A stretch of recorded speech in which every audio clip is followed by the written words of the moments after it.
Bonjour à tous, vous regardez sur le web le magazine qui décrypte l'actualité au travers du net. Je vais faire une petite entorse aujourd'hui avant d'annoncer le programme du jour. Je me dois de vous montrer une photo. Regardez de quoi il s'agit. Elle fait le tour du web israélien depuis toute la journée de mardi. Elle est en une de tous les sites d'information. Elle est en une également de Twitter.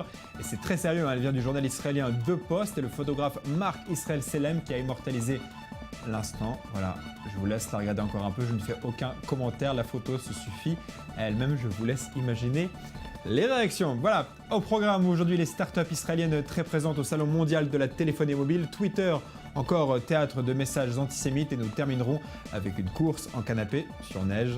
C'est parti. Si vous êtes des utilisateurs des appareils Apple, ce message vous concerne et vous feriez mieux de le prendre très au sérieux. L'iOS 7, l'iOS 7 en français, le système d'exploitation qui fait tourner vos iPhones, vos iPads, mais également vos ordinateurs, comporte une très grave faille de sécurité. C'est très sérieux, hein, c'est pas moi qui le dis, c'est Apple qui l'affirme. Preuve de la gravité du problème, la firme a été obligée de publier en urgence une mise à jour que vous pouvez télécharger dès à présent sur iPad et iPhone.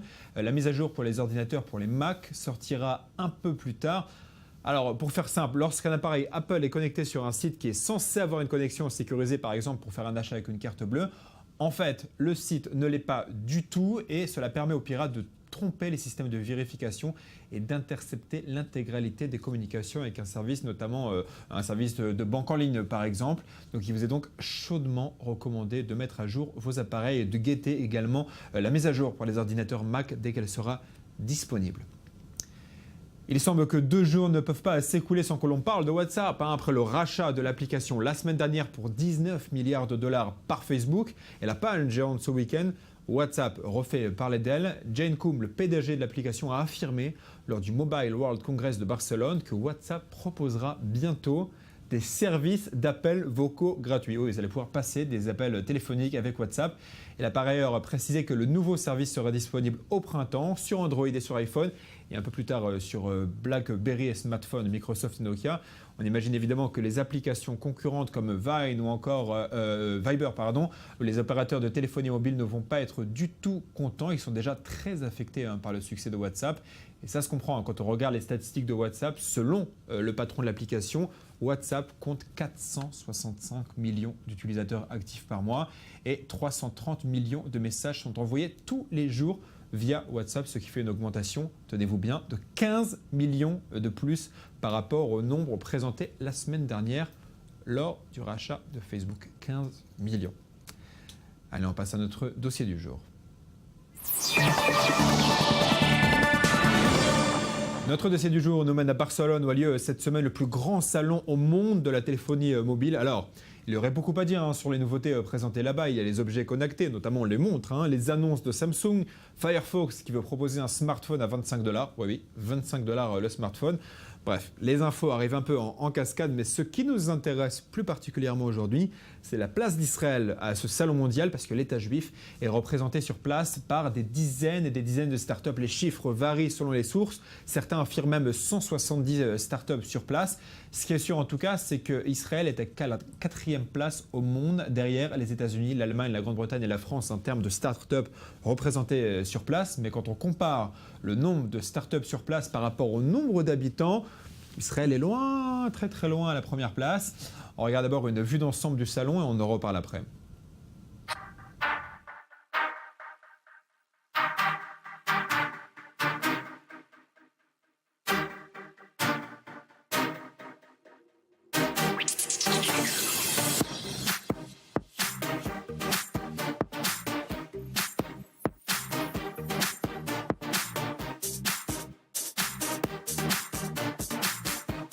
This is a J. Brown production.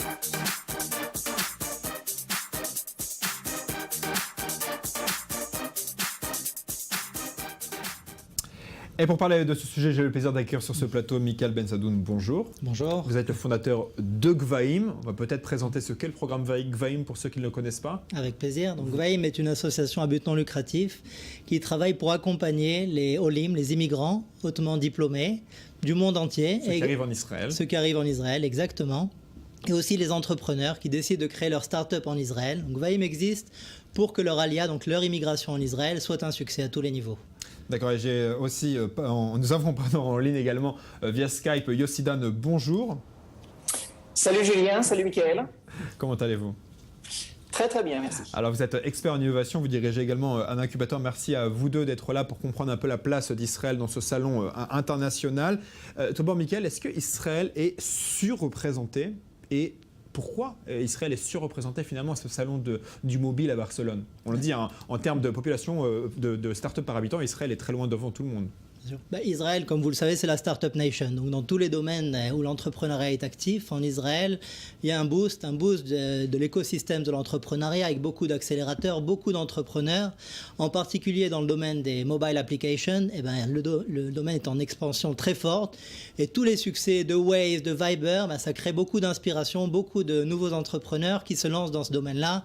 Et c'est vrai qu'Israël aujourd'hui est devenu une puissance dans le domaine de la mobile application et des télécommunications de manière Yossi, vous étiez avec nous au plateau il y a quelques mois maintenant, on avait parlé d'applications israéliennes.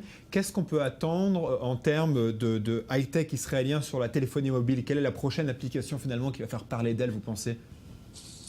Alors, il y en a plusieurs, je ne sais pas si je dois en prendre que une, mais très clairement, les Israéliens sont présents, non seulement, comme disait Michael, parce qu'il y a des grands succès à la Waze, et on en avait parlé un petit peu la dernière fois, et à la Viber, mais aussi parce qu'il ne faut pas oublier, Israël a été très fort dans la téléphonie cellulaire, hardware et réseau.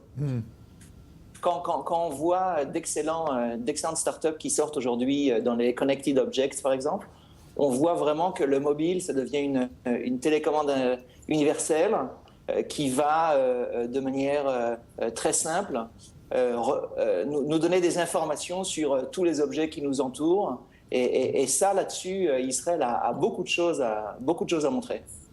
Michael, quel est le secret israélien? Parce que Yossi disait Israël a beaucoup de choses à montrer, mais quel est le secret israélien? On a parlé de l'armée, on a parlé des universités. Vous, votre secret au sein de Gvaim, c'est les nouveaux immigrés diplômés, mais diplômés de l'étranger. Tout à fait. C'est ça le secret d'Israël finalement, c'est l'immigration? C'est un des secrets de la Startup Nation. Vous avez mentionné l'armée évidemment, la culture également. Je pense que c'est un facteur fondamental. On parle beaucoup de la chutzpah israélienne. Le culot. Le culot, exactement. C'est quelque chose qui existe depuis l'enfance. Et c'est même dans le mode d'éducation à l'israélienne fait qu'on est très créatif en Israël. Je ne vais pas rentrer dans les détails, mais à mon avis, l'élément fondamental, il est culturel. On dit souvent qu'Israël, c'est créé pour survivre finalement. Parce que le sol n'a rien donné. Finalement, il s'avère qu'il y a du gaz en mer pas très loin. Mais le sol n'a rien donné, donc créé pour survivre. Tout à fait. Je pense que la plus belle start-up qu'ait créé le peuple juif, c'est Israël. Israël, en tant que pays, est une start-up. Comment a été créé ce pays? Par des pionniers, par des personnes qui ont eu le goût du risque, qui ont été prêts à prendre des risques énormes pour créer Israël. Vous parlez de l'immigration. Israël a été créé par des immigrants. Et c'est vrai qu'une nation d'immigrants, une nation de Olim, c'est une nation d'entrepreneurs. Oui, mais l'immigration en Israël n'a pas toujours été une main-d'œuvre diplômée. Je veux dire, les Éthiopiens, par exemple, n'étaient pas une main-d'œuvre diplômée. Souvent, les Juifs qui arrivaient d'Europe de l'Est étaient des Juifs qui fuyaient, qui n'étaient pas forcément diplômés. C'est finalement assez récent de voir une main-d'œuvre qualifiée qui arrive d'Europe occidentale ou des États-Unis. Tout à fait, mais j'aimerais déconnecter le fait d'être diplômé et le fait d'être entrepreneur. Être entrepreneur, c'est un état d'esprit, c'est une approche, c'est être prêt à prendre des risques. Et les immigrants en eux-mêmes, parce qu'ils ont immigré, ont pris un risque. Très souvent, le marché de l'emploi leur est très difficile et donc ils foncent, ils créent leur start-up. Ce n'est pas un hasard que le fondateur de WhatsApp, dont on parle énormément, c'est un juif ukrainien qui a immigré à la Silicon Valley. Immigré pour fuir l'antisémitisme. Tout à fait. Donc une des clés de la Silicon Valley aux États-Unis et de la Israel Valley, c'est cette immigration. Et aujourd'hui, on le voit, les Olim, comme vous le dites, très diplômés, les immigrés. J'ai fait la traduction en simultané, excusez-moi. Les immigrés, donc très diplômés, viennent ici. Très souvent, ils cherchent un emploi, ils trouvent des emplois de qualité, mais ils sont prêts à se lancer parce que c'est dans l'air. La Startup Nation, l'entrepreneuriat, c'est dans l'air.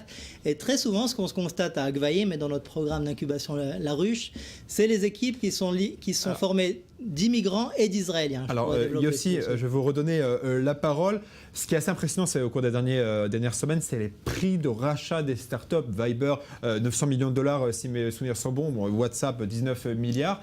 Est-ce que vous pensez qu'on assiste à une bulle dans ce secteur, notamment en Israël, avec des rachats qui sont à des prix assez impressionnants? Est-ce que vous pensez qu'il y a une bulle et évidemment un risque d'éclatement de la bulle? Ok, alors j'ai du mal à répondre à cette question, franchement, Julien, parce que ce qui est intéressant, c'est qu'il n'y a pas seulement des rachats de techno, mais des rachats d'utilisateurs. Donc moi, je ne vois pas spécialement l'aspect bulle. Il ne faut pas oublier, on parlait tout à l'heure de plus de 450 millions d'utilisateurs côté WhatsApp.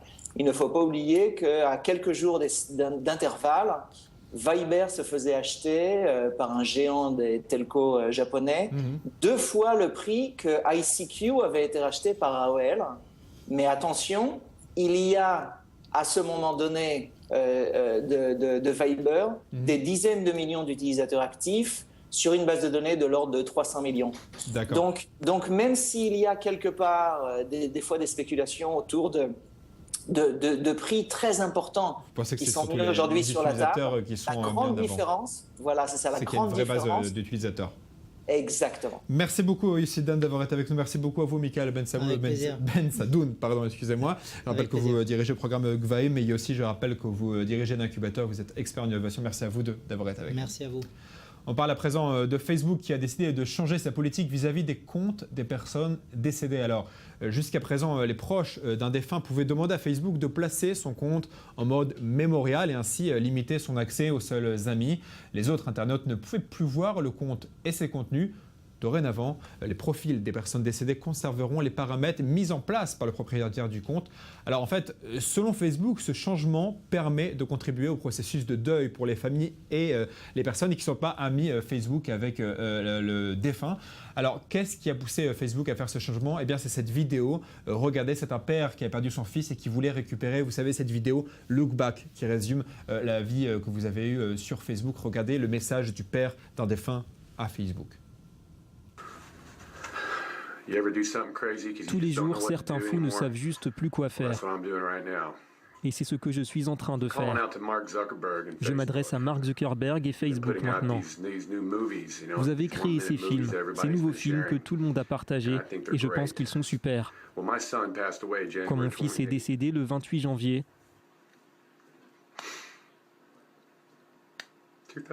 en 2012, nous n'avons pas eu accès à son compte Facebook.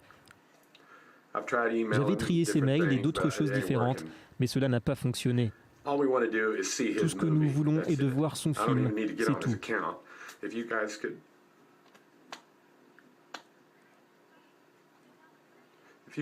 Je n'ai même pas accès à son compte.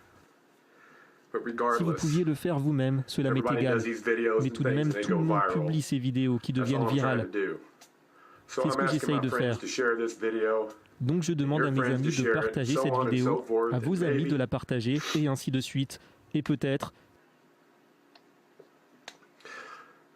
que quelqu'un aura accès à son compte. Je sais que c'est un coup d'épée dans l'eau, mais je m'en fiche. Je veux voir la vidéo de mon fils. Son nom est Jesse Berlin. Merci de m'aider. C'est un message évidemment très émouvant. La vidéo que vous venez de voir a été visionnée près de 3 millions de fois. Et c'est ce qui a poussé Facebook à changer donc sa politique vis-à-vis des comptes de personnes décédées. On va parler à présent de Twitter qui a été encore victime de messages antisémites pendant la soirée de lundi. Alors en fait, c'est un hashtag, on t'a payé une kippa qui est à l'origine de ces messages. Alors regardez le genre de tweets qui ont été postés sur le réseau social. On va voir quelques exemples de ces messages.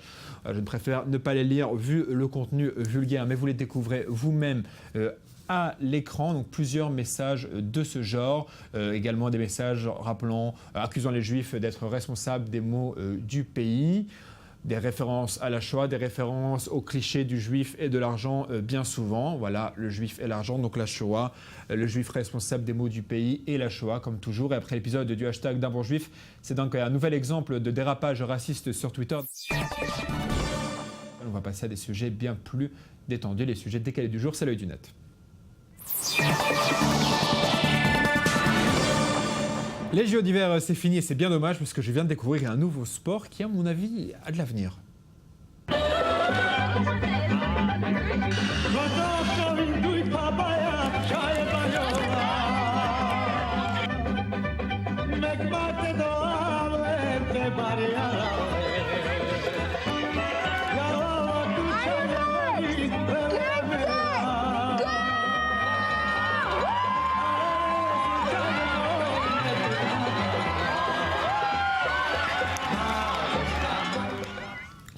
Voilà, c'est la fin de cette émission. On va se retrouver demain, même heure, même endroit. Et à demain, vous manquez déjà.